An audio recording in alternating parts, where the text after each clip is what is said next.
When Nazi Germany attacked Britain in 1940, Winston Churchill called on his people to defend Christian civilization. Today, there is a new kind of battle in Britain, and Christianity is again at stake. Dale Hurd reports from London.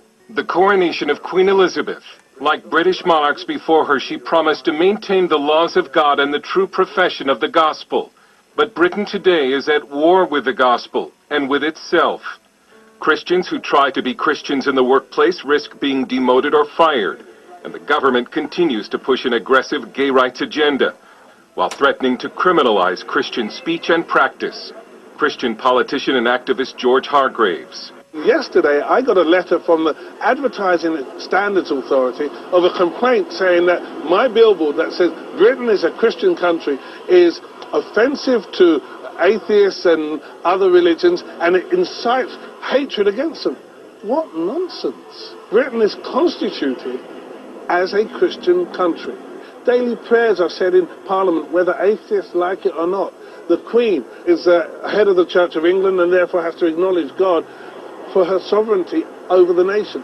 These things are written into not just our culture and our heritage, but into our Constitution. Great Britain is officially a Christian nation, and in fact at one time was the missionary base for the entire world, even sending missionaries to the new American colonies. But Britain today in practice is increasingly anti-Christian, and the cases of anti-Christian bigotry and discrimination are beginning to pile up.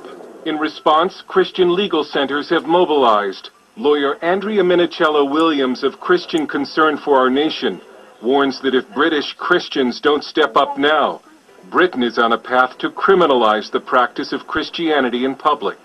There's been a massive move by the secularist lobby to privatize religion.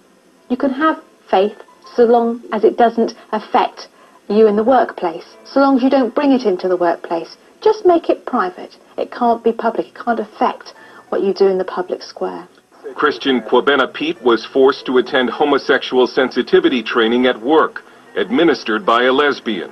One of the things that she said was when she asked the question, what makes you all think that to be heterosexual is natural? At which point I walked out. He then wrote a letter to the sensitivity trainer explaining the Bible's position on homosexuality, and that God loved her and he loved her. He was suspended. They said that by me telling them about the Word of God, it's constituted harassment and intimidation. Kwabena was just recently reinstated. Cases like Kwabena's are repeated over and over in Britain. Doctors, nurses, adoptive parents, deemed unfit because of their Christian beliefs.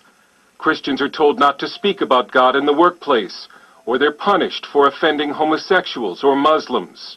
Now the British government wants to pass a new equality bill that would force churches to hire practicing homosexuals or transsexuals. Christian lawyer Paul Diamond has been very successful in fighting Christian discrimination cases in the courts. In the United Kingdom, the homosexual agenda is militant, and they've been arresting Christians, jailing Christians for hate crimes, shutting off grants, constant litigation with the government, constant aggression. There's no live and let live. Your Christian values are wicked and evil, and that's what they want everybody to believe. That sounds like a BBC program which portrayed a violent Christian beheading a Muslim. Britain's government TV has also put a Muslim in charge of all of its religious programming. Islam continues to advance in the UK in large part because the government and media give it almost a protected status, while essentially persecuting its own state religion, Christianity. Many believe the architect of Britain's new anti-Christian culture was former Prime Minister Tony Blair, who championed gay rights. And during our interviews with Minicello Williams and Diamond, they both offered the same warning to American Christians, that any anti-life or hate crimes legislation under the Obama administration will erode America's Christian base. This is all coming to America. If you liberalize the laws, as President Obama has done. You know who Obama reminds every British person of? Tony Blair. Charming, persuasive, convincing, appearance of moderation, and then shoved all the Judeo-Christian values down, saying he was a Christian as he did it. So we know what's going to happen in America. We know what's going to happen to your 40% church attendance. It isn't 40%. It's going to be 20%. When the federal and state government starts saying, if you criticize homosexuality, the hate crime laws will apply to you Christians. Dale Hurd, CBN News, London. Friends, the Bible said that darkness covered the earth and gross darkness the people.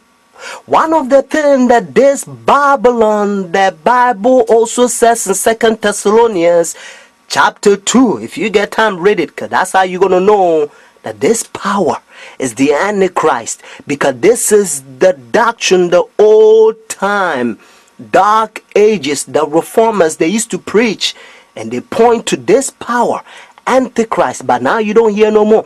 One of the things that they're doing is they infiltrate almost every system, so they're using so-called movie stars, or famous, so to speak, and they train them how they can dress short shirts, and whenever they do that, because they know that if they wear any kind of shirt, the world is going to copy, and they're going to dress like them.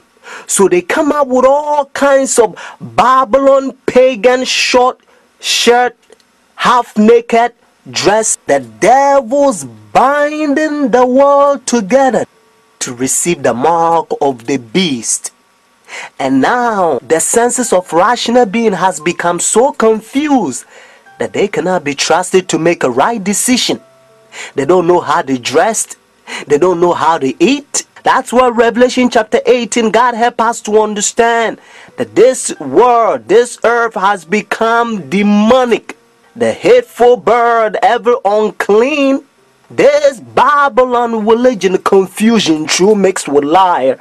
When they front of the camera, they pretend like humble people. Hypnosis, they hypnotizing the world. The Antichrist hiding in plain sight. The Bible called this system the mystery. It's a mystery for a lot of people. And according to Revelation chapter 13, the whole world will wonder after the beast. Whenever this power, they force the mark of the beast, the world is going to be wonder. They're going to be like, we thought they are humble, smooth walking, good people.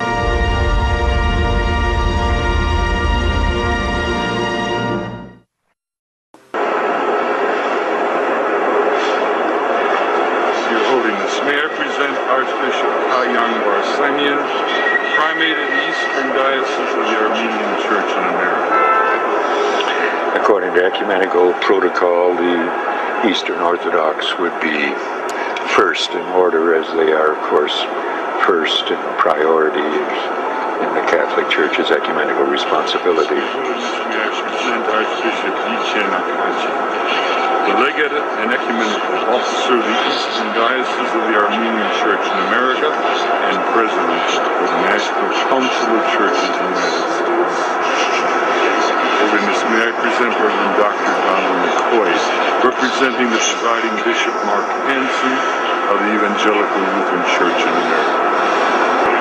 Holiness, may I present Bishop Jeremiah J. Park, Bishop of the New York Annual Conference of the United Methodist Church. Your Holiness, may I present Reverend Wesley Granberg Michelson, the General Secretary of the Reformed Church in America. Your Holiness, may I present Reverend Dr. Clifton Kirkpatrick, the stated clerk of the General Assembly of the Presbyterian Church in the United States. Your Holiness, may I present Reverend Dr. William J. Shaw, President of the National Baptist Convention, United States. Your Holiness, may I present Bishop James Leggett, General Superintendent of the International Pentecost Holiness Church. Your Holiness, may I present Dr. Leith Anderson, President of the National Association of Evangelicals. Your Holiness, may I present Bishop David H. Benke, President of the Atlantic District of the Lutheran Church, Missouri Synod.